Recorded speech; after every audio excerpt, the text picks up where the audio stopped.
In January 2026, South China Sea, USS Abraham Lincoln was running routine flight operations. Just another day in the Pacific. Then the secure line rang on the bridge.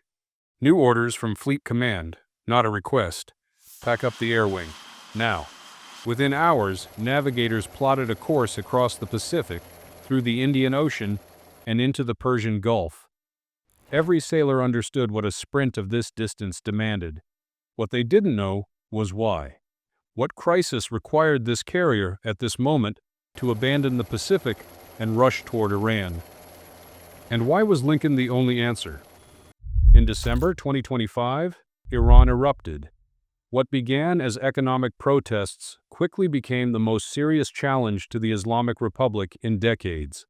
Citizens flooded the streets of Tehran, Isfahan, and Mashhad. The regime responded with live ammunition. By January, security forces were firing into crowds, and the government imposed an internet shutdown to hide the killing from the world. Then, the crisis shifted.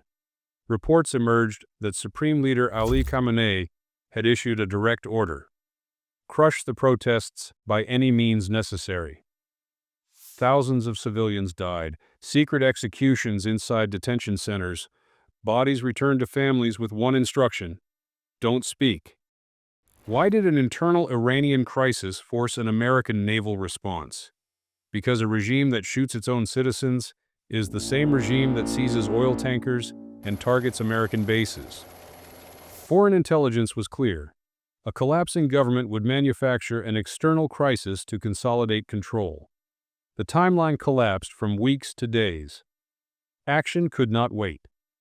When the Pentagon looked at its available carriers, the picture was not what most people would expect. The United States Navy operates 11 aircraft carriers. On paper, that suggests ample options. In reality, naval force is never fully available. Maintenance cycles, crew certifications, and forward commitments all pull hulls from the ready pool. For 21 days in January 2026, no American carrier operated in the Middle East. It was the first such gap in more than 2 years. When the Iran crisis escalated, the Pentagon examined every available hull. USS George Washington sat pierside in Japan. Air wing not embarked, crew not certified. USS Theodore Roosevelt was conducting workups off the West Coast, weeks from ready. USS Gerald R. Ford was off Venezuela, committed to a separate crisis.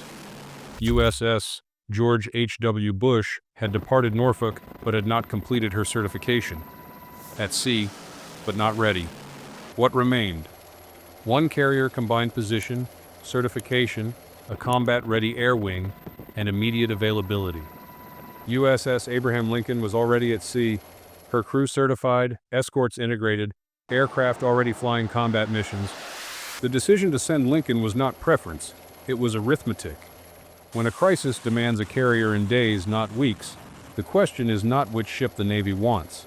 It is which ship can actually go. Availability got Lincoln to the Gulf, but what made her capable of operating there against Iran, specifically, is a different story entirely. If you understand why readiness is the real measure of naval power, type "ready" in the comments. USS Abraham Lincoln was commissioned in 1989, 35 years old. But between 2013 and 2017, the Navy spent more than $3 billion rebuilding her. New nuclear cores, fiber optics where copper used to run, sensors that did not exist when she was designed. When Lincoln emerged from dry dock, she was not renovated. She was transformed. The most critical modification was the air wing. Lincoln became the first Nimitz-class carrier optimized for the F-35C Lightning II, with reinforced catapults and classified mission planning facilities built directly into the hull. The carrier that steamed toward the Persian Gulf carried Marine Fighter Attack Squadron 314, the Black Knights. In November 2024, VMFA 314 became the first squadron to employ the F-35C in combat, striking Houthi weapons facilities in Yemen, penetrating contested airspace, and delivering 72,000 pounds of ordnance in 24 hours. Every pilot returned. Why does this matter against Iran? Their air defenses are layered, S-300 batteries, domestic Bavar 373 systems, and VHF early warning radars designed to track stealth aircraft. But detection is not targeting. VHF radar tells operators something is there. It cannot guide a missile. To shoot, they must hand off to high-frequency engagement radars. That handoff is the moment the F-35C hunts. Electronic Attack Squadron VAQ-133, the Wizards, fly the EA-18G Growler, flooding Iranian fire control radars with false targets using the ALQ-249 jammer.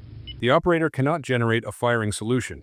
By the time the radar clears, the target coordinates are already with the strike force. This is not theory. This is the kill chain Lincoln delivered to the Gulf. USS Abraham Lincoln entered the U.S. Fifth Fleet on January 26, 2026. The Navy did not hide her arrival. Official announcements confirmed her position, and imagery of the transit was released to media. An Iranian cargo vessel shadowed her through the Strait of Malacca, recording flight operations and escort formations. Within hours, that intelligence reached Tehran. The Pentagon knew this would happen. They allowed it to happen. Why make the deployment visible? Deterrence does not function in darkness.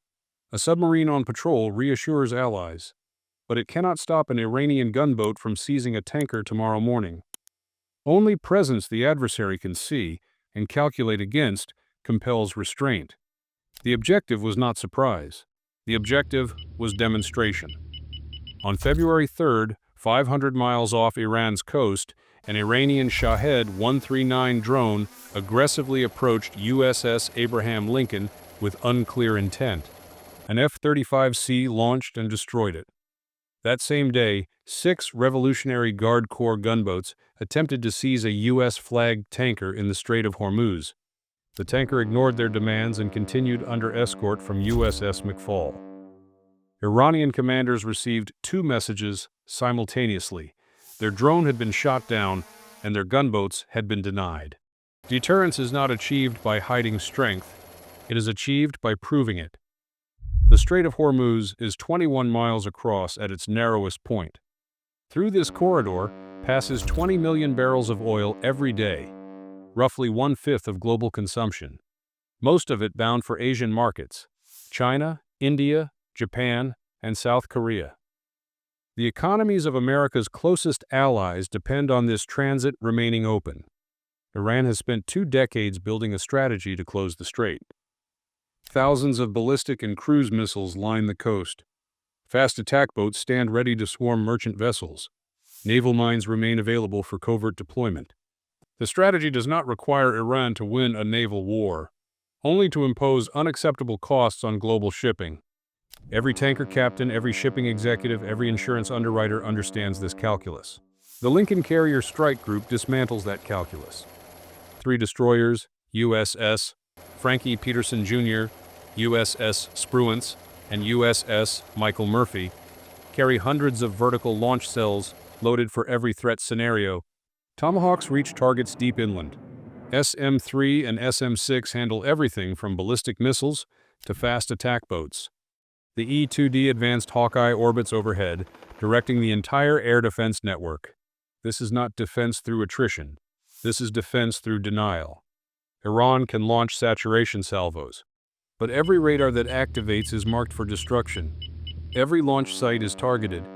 Every command bunker that gives the order is erased.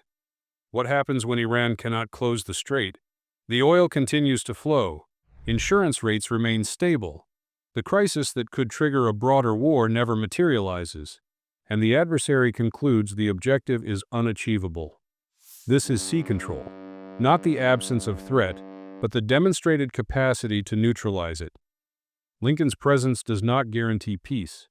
It guarantees that Iran cannot dictate the terms of escalation. The Navy rushed Lincoln to the Middle East because the alternative was a crisis no one could afford. Washington needed a carrier ready to fight. 1 ship answered. The sailors aboard did not fire a single shot, and that was the point. They held position in the world's most dangerous waters, making escalation too costly to attempt. No territory taken, no battle declared, just a strait that stayed open, and a line that held.